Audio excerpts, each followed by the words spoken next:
Yeah. consistently come up. Gangsters.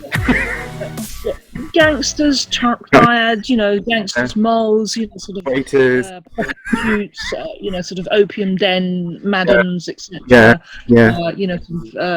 Or sort of dragon ladies, sort of for men, the emasculated kind of evil doer, sort of that's still very much, unfortunately, a theme that runs through, particularly, I think, UK TV and film. That's not always the case, but it is still very much there. Yeah. Thankfully, we have had things like lilting, Hong Kao's lilting, and more recently monsoon, which is great because but it's taken 30 years to go from ping pong to lilting, and then sort of onto monsoon, which is ridiculous. Why has it taken that long? Why are we, as as a section of British society, not seeing ourselves fully represented in all our nuances? So that includes the first generation stories, where obviously people will naturally still retain vocal characteristics of their native language when they're speaking English. But that is not the be-all and end-all of us. We have evolved. And I would like to see stories that cover that diversity. It shouldn't be an either or. Yeah. It should be that we are seeing our own farewells on screen. Especially for British East Asians, it's like we are part of the society here, and not something foreign that was planted here. If you sort of yes, I mean, the thing is, we will never. I mean, I'm an immigrant. I'm a first generation immigrant from that point of view. We will never escape.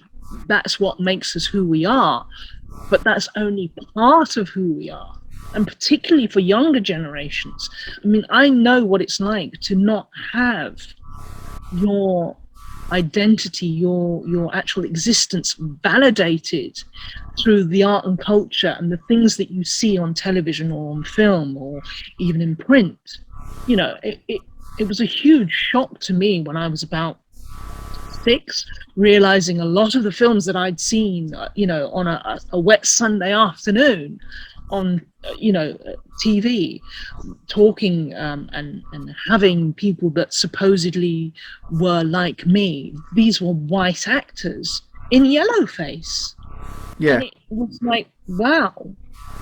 But then you are talking about a time when most households would sit around on a kind of like, it was originally a Sunday afternoon, and watch the black and white minstrel show and think nothing of it.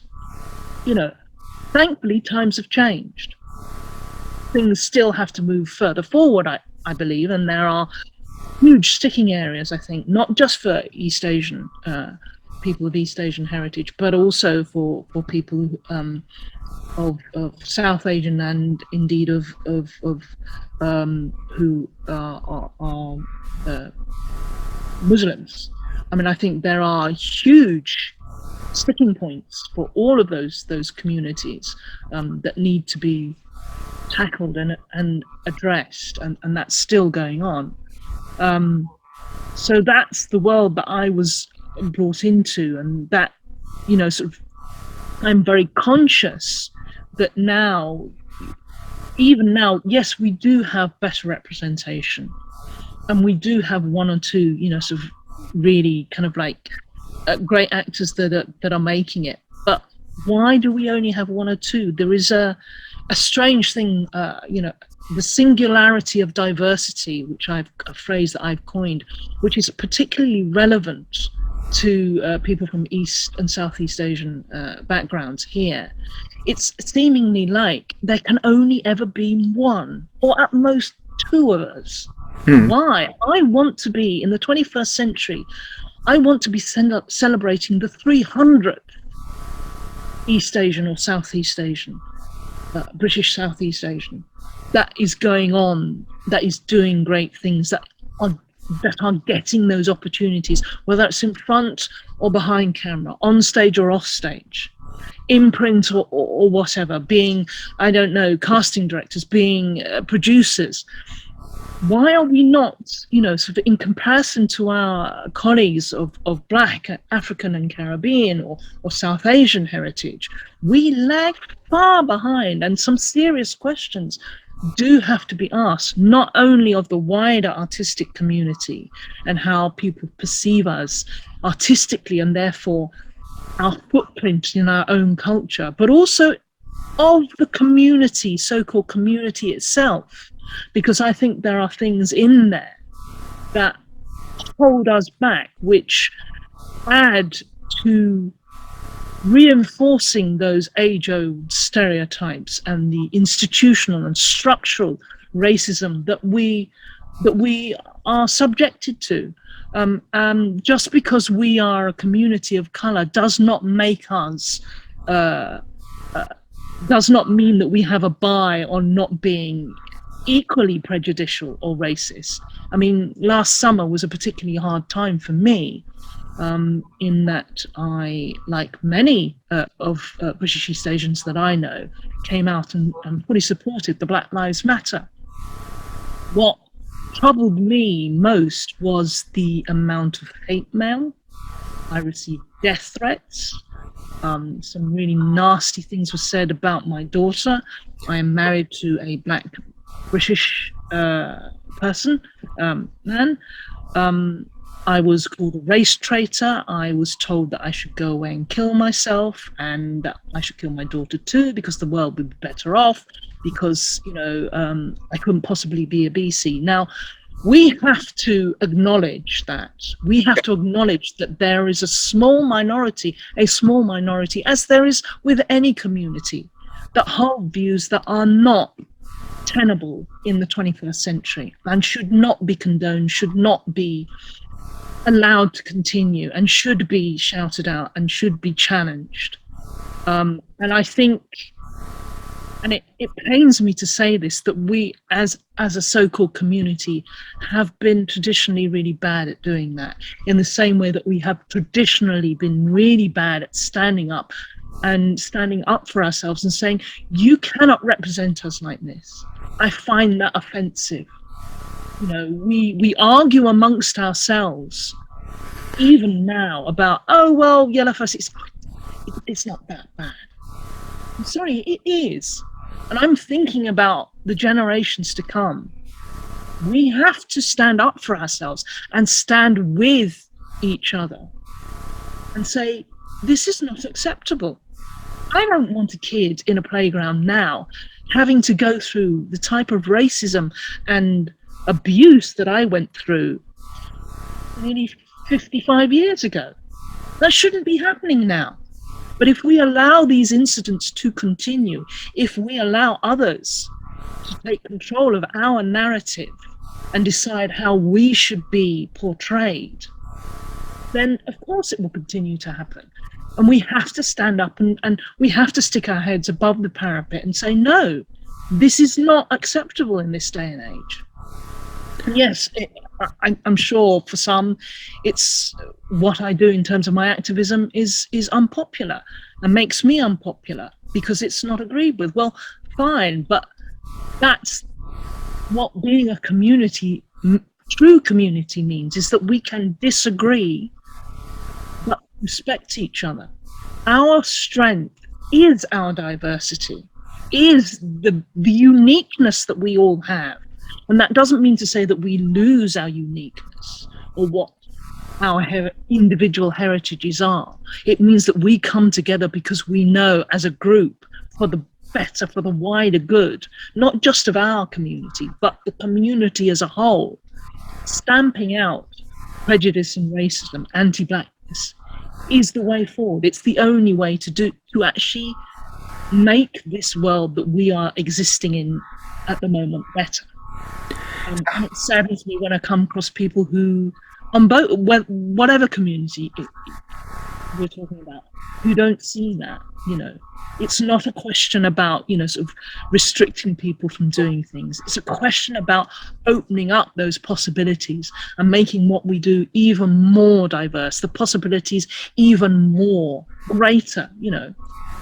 So I mean, how would you suggest we do this? Because I know everything's come so polarized nowadays, if you sort of mean. It's been like either you're with us or you're against us, and there doesn't seem to be a middle ground. So I mean, how do you propose we could do this without actually making everything more polarized? And I think sort of, I mean, and I include myself in this, sort of colonialistic narratives, sort of, I've done my fair few roles where I've been asked to put on an accent. Hopefully I have done it sensitively, and I haven't done it to the point where people feel that they are being ridiculed, because that's sort of, but unfortunately I think there is a deal of those characterizations which are written that way because it is unconscious to a certain extent within the white writers that are doing it. That is the character that they know. That is how this whole sort of section of British society is seen, in very broad and not too flattering highlights. So yes, I fully put my hands up to that I've been given a deal of roles and I've taken them because that was the job that was available, and hope that I've been able to give a sympathetic portrayal that goes beyond that initial kind of sort of 2D feeling. Now that I'm older and hopefully wiser, when those roles come along, I would like to think that I have done, challenge them, and things change. I know what it's like to be, an actor just coming out. You are fearful of never working. You don't want to rock the boat. You don't want to be seen as a troublemaker. So you do what is asked of you, and very often what is asked of you, even now in this day and age, is appalling, particularly for BESEAs, I think, asking people to do horrendous things. And you do it because you want to please, especially as a young actor. You want to please. You don't want to rock the boat. And I don't think, sort of creators should be being put in those positions where they're having to choose that. I think we should be greater than that. We should be suing for better, nuanced, all-round representation of BESEAs as a community, which is a whole gamut of goodness. Sort of, there is nothing wrong in playing a prostitute or a triad member.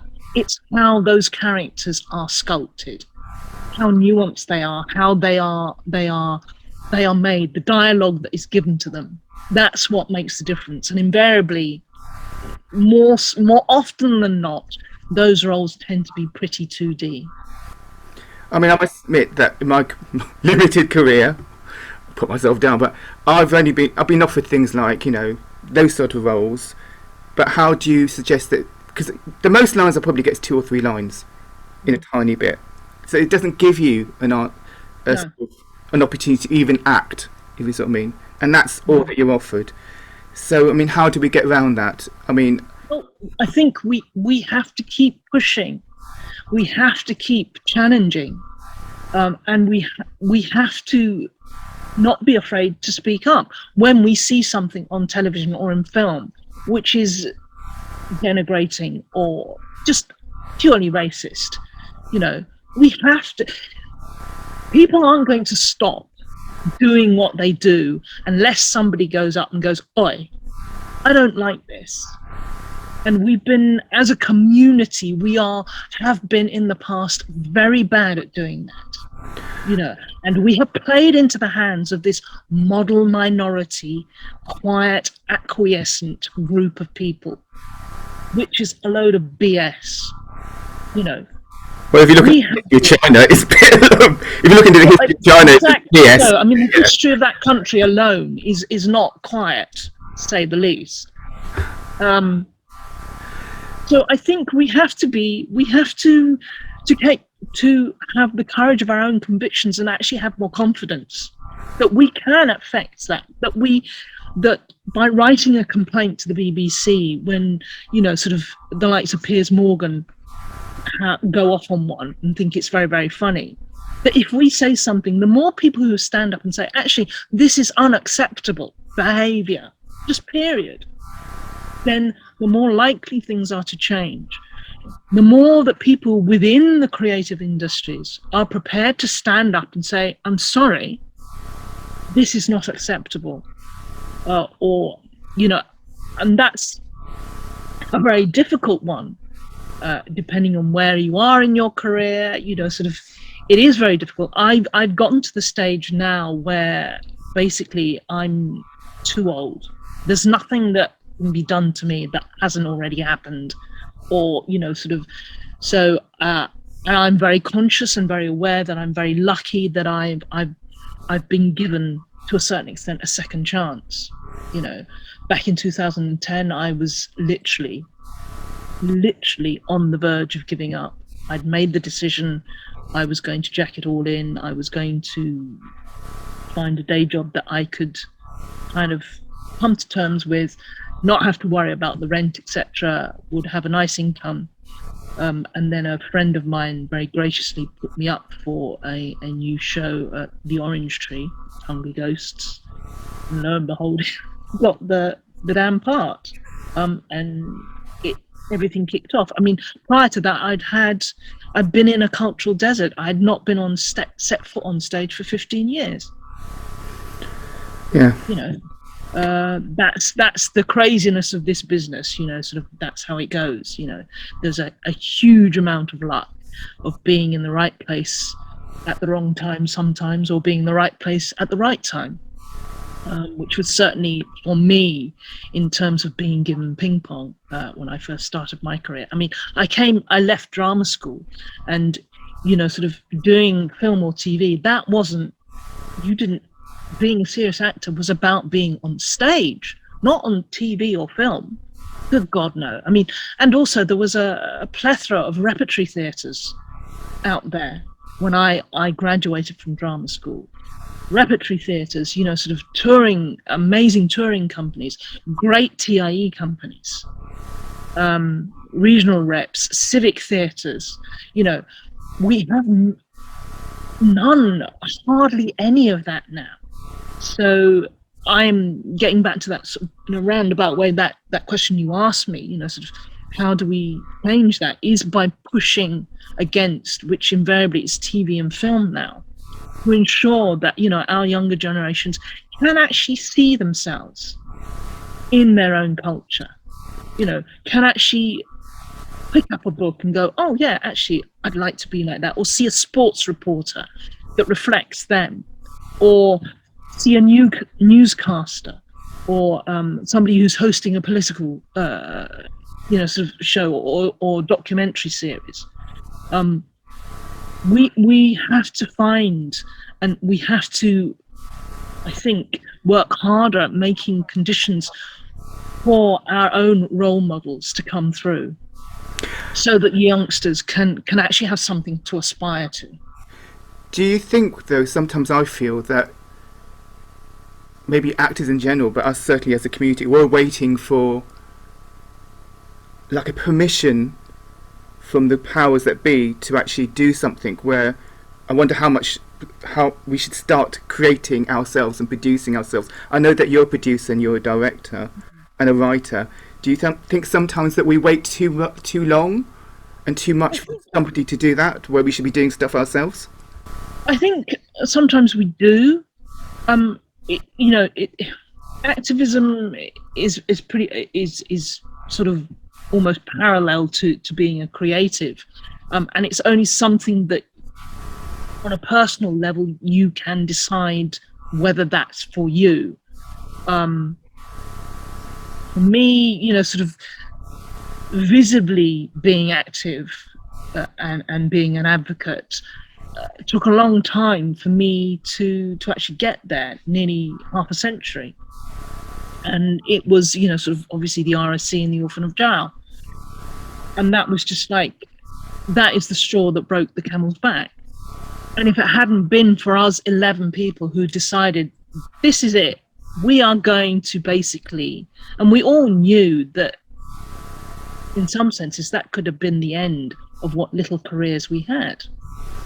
But it was worth doing that. And again, you know, sort of the negativity from within a minority, I will say a minority of the so-called BC community, because until that point, there hadn't really been a community. We were still being called Chinese or Southeast Asians, which is geographically ridiculous because, well, I'm from Northwest. Yeah, Northwest Asia. So from that point of view, so it's all higgledy-piggledy until that campaign went global and all gave us nightmares and sleepless nights.